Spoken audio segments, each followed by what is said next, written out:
नमस्कार। आकाशवाणी जयपुर अजमेर से प्रस्तुत हैं प्रादेशिक समाचार।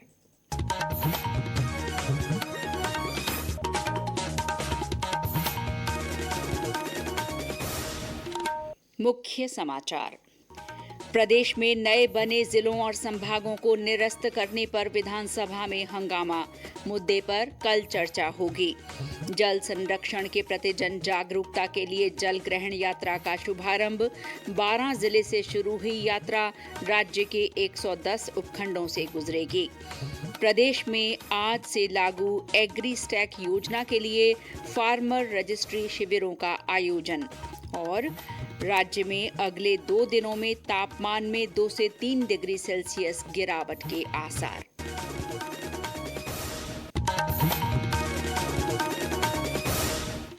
समाचारों के साथ मैं शीला चावला और अब समाचार विस्तार से। विधानसभा में आज प्रदेश में नए बने जिलों और संभागों को निरस्त किए जाने के बारे में स्थगन प्रस्ताव को लेकर हंगामा हुआ। विपक्ष के शोर शराबे को देखते हुए विधानसभा अध्यक्ष वासुदेव देवनानी ने सदन की कार्रवाई 15 मिनट के लिए स्थगित की। हालांकि सदन की कार्रवाई फिर से शुरू होने पर भी विपक्ष का हंगामा जारी रहा। बाद में श्री देवनानी ने कहा कि 2 विपक्षी सदस्य कल ये मामला उठा सकेंगे। इसके बाद सदन में मंत्री जवाब देंगे। वहीं मुख्य सचेतक जोगेश्वर गर्ग ने घटनाक्रम का ब्यौरा मीडिया से साझा करते हुए कहा कि पूर्ववर्ती गहलोत सरकार ने बिना किसी तैयारी के नए जिलों की घोषणा कर दी थी। वहीं मौजूदा राज्य सरकार ने सोच समझकर इन्हें निरस्त किया है।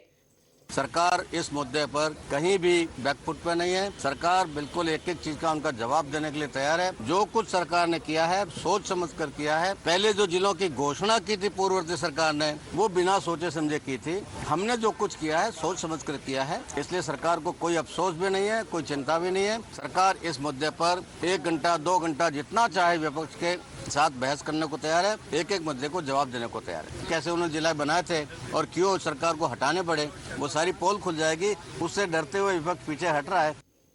ऊर्जा मंत्री हीरालाल नागर ने आज सदन को आश्वस्त किया कि राज्य सरकार प्रदेश में पीएम कुसुम योजना को बढ़ावा देकर आगामी 2 सालों में किसानों को खेती के लिए दिन में बिजली उपलब्ध कराने के संकल्प को साकार कर सकेगी। उन्होंने प्रश्नकाल में सदस्यों द्वारा पूछे गए पूरक प्रश्नों के जवाब में कहा कि प्रदेश में 33 केवी के जिन सब स्टेशनों पर पीएम कुसुम योजना के तहत सौर ऊर्जा संयंत्र स्थापित किए जा चुके हैं, उनसे संबद्ध 11 केवी फीडरों पर प्राथमिकता से सामान्य श्रेणी के कृषि कनेक्शन जारी किए जाएंगे। श्री नागर ने बताया कि जयपुर, जोधपुर और अजमेर डिस्कॉम में 17,155 मेगावाट क्षमता के 6,560 सोलर पावर प्लांट्स के लिए स्थान चिन्हित किए गए हैं। केंद्रीय ग्रामीण विकास मंत्री शिवराज सिंह चौहान ने आज वीडियो कॉन्फ्रेंस के माध्यम से जल लाए धन धान्य थीम पर आधारित वाटरशेड यात्रा का शुभारंभ किया। श्री चौहान ने इस अवसर पर सभी का आह्वान किया कि अपने लिए और अपनों के लिए पानी और मिट्टी बचाएं। केंद्रीय मंत्री ने कहा कि पानी और मिट्टी के संरक्षण के लिए अगले 2 सालों के लिए जन भागीदारी प्रतियोगिता भी शुरू की गई है। इसमें श्रेष्ठ काम करने वाली परियोजनाओं को अतिरिक्त 20 लाख रुपए का पुरस्कार दिया जाएगा। इधर प्रदेश में प्रधानमंत्री कृषि सिंचाई योजना 2.0 के तहत आज से जल ग्रहण यात्रा की शुरुआत 12 जिले से हुई। जिला कलेक्टर रोहिताश्व तोमर ने जिले की किशनगंज ग्राम पंचायत से यात्रा का शुभारंभ किया। इस मौके पर श्रमदान, वृक्षारोपण, कलश यात्रा और जल संरक्षण शपथ के कार्यक्रम हुए। जल ग्रहण यात्रा राज्य के लगभग 110 ब्लॉक से गुजरेगी। इस यात्रा के लिए 2 रूट तय किए गए हैं। पहले में राज्य के 14 जिलों की 61 परियोजनाएं हैं, वहीं दूसरे भाग में 16 जिलों की 49 परियोजनाएं शामिल हैं। 12 जिला कलेक्टर ने बताया कि यात्रा के माध्यम से वर्षा जल संचयन, मिट्टी संरक्षण और कृषि क्षेत्र में उत्पादकता को बढ़ावा देने का संदेश दिया जाएगा।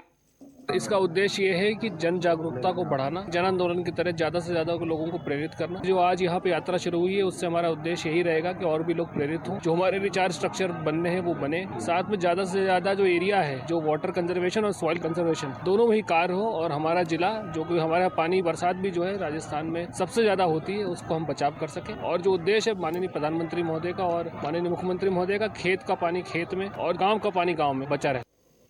मुख्यमंत्री भजनलाल शर्मा ने कहा है कि राज्य सरकार संकल्प पत्र में किए गए एक एक वादे को पूरा कर रही है। किसान कल्याण के प्रति अपनी प्रतिबद्धता दोहराते हुए श्री शर्मा ने कहा कि प्रदेश के किसानों को मुख्यमंत्री किसान सम्मान निधि से लाभान्वित किया जा रहा है। मुख्यमंत्री आज जालौर जिले के नरसाणा में आयोजित एक धार्मिक महोत्सव में बोल रहे थे। प्रधानमंत्री किसान सम्मान निधि तो मिलती है, लेकिन हम भी आपको देंगे। और आपने देखा होगा पिछली साल की 1,000 की 2 किस्त हमने दी हैं। ये हम जो कहते हैं वो करते हैं। इसलिए मैं कहना चाहता हूं, जो हमारे संकल्प पत्र में जो हमने आपसे वायदे किए, हम एक एक वायदे को पूरा करेंगे। हम राजस्थान के 8 करोड़ जनता के लिए काम करते हैं। मुख्यमंत्री ने इस अवसर पर कहा कि मंदिर लोगों की आस्था के साथ साथ सामाजिक और सांस्कृतिक चेतना का भी केंद्र हैं। प्राचीन काल से ही हमारी भारतीय संस्कृति में हमारे आस्था के केंद्रों की बहुत बड़ी भूमिका रही है। ये मंदिर धार्मिक आस्था के प्रतीक होने के साथ साथ हमारी सामाजिक सांस्कृतिक चेतना के प्रमुख केंद्र भी हैं। इन देवालयों में भारतीय वास्तुकला की उत्कृष्टता के भी दर्शन होते हैं। मंदिरों में हमारी परंपराओं, हमारी संस्कृति और हमारे मूल्यों के संरक्षण का काम किया है। सार के रूप में कहूं तो मंदिर भारतीय सनातन संस्कृति की आत्मा है। ये समाचार आकाशवाणी जयपुर अजमेर से प्रसारित किए जा रहे हैं। प्रादेशिक समाचार बुलेटिन आप हमारे x handle @AIR News_Jaipur, YouTube channel Rajasthan AIR news और फेसबुक AIR न्यूज राजस्थान पर भी सुन सकते हैं। प्रदेश में आज से एग्री स्टैक योजना लागू की गई है। इसके तहत राज्य भर में 31 मार्च तक शिविर आयोजित किए जाएंगे, जिनमें किसानों को 11 अंकों वाली विशिष्ट फार्मर आईडी देने का काम शुरू किया गया है। इस आईडी के माध्यम से किसान विभिन्न कल्याणकारी योजनाओं का लाभ ले सकेंगे। साथ ही किसानों को प्रधानमंत्री सूर्य घर योजना, मुख्यमंत्री आरोग्य आयुष्मान योजना, किसान क्रेडिट कार्ड, मंगला पशु बीमा योजना, पशु टीकाकरण, चिकित्सा और उपचार सहित अन्य योजनाओं का फायदा मिल सकेगा। डूंगरपुर में जिला कलेक्टर अंकित कुमार सिंह ने जेलाना और कारोली पंचायत समिति में लगे शिविरों का जायजा लिया।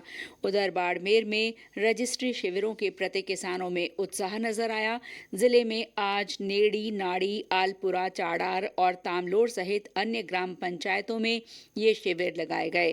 करौली और अजमेर जिलों में लगे शिविरों में भी बड़ी संख्या में किसान पहुंचे। दिल्ली में 70 सीटों वाली विधानसभा के चुनाव के लिए आज मतदान हुआ। शाम 5 बजे तक लगभग 57% से अधिक मतदान की खबर है।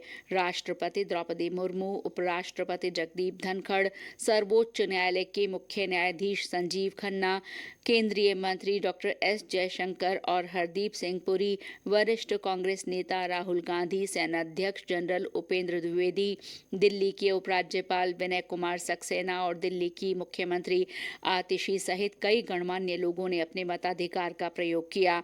इस चुनाव में कुल 699 उम्मीदवार मैदान में हैं। दिल्ली में 1,56,00,000 से ज्यादा पंजीकृत मतदाता हैं। और अब समाचार महाकुंभ से।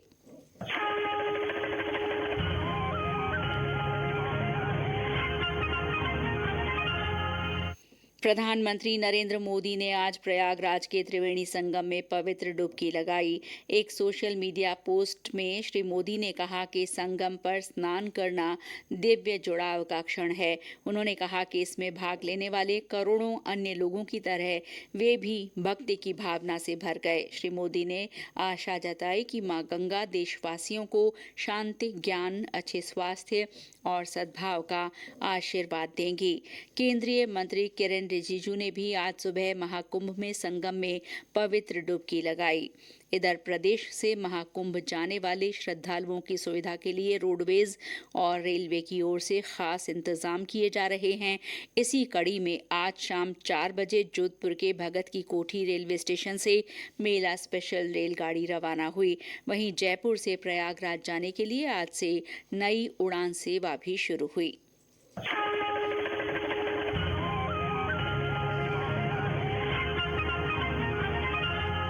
और अब मौसम।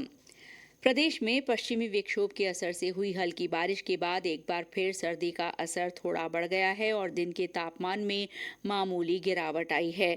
मौसम केंद्र जयपुर के अनुसार उत्तरी हवाओं के प्रभाव से अगले 2 दिनों में तापमान में 2 से 3 डिग्री सेल्सियस की और गिरावट होने से सुबह शाम ठंड बढ़ने के आसार हैं।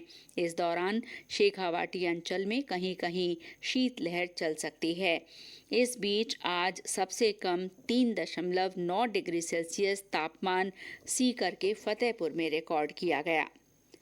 पाली जिले के जवाई बांध से आज सहायक बांध सिंदरू में पानी छोड़ा गया। जवाई बांध के अधिशासी अभियंता अक्षय कुमावत ने बताया कि बांध की चौथी पाण के लिए पानी खोला गया।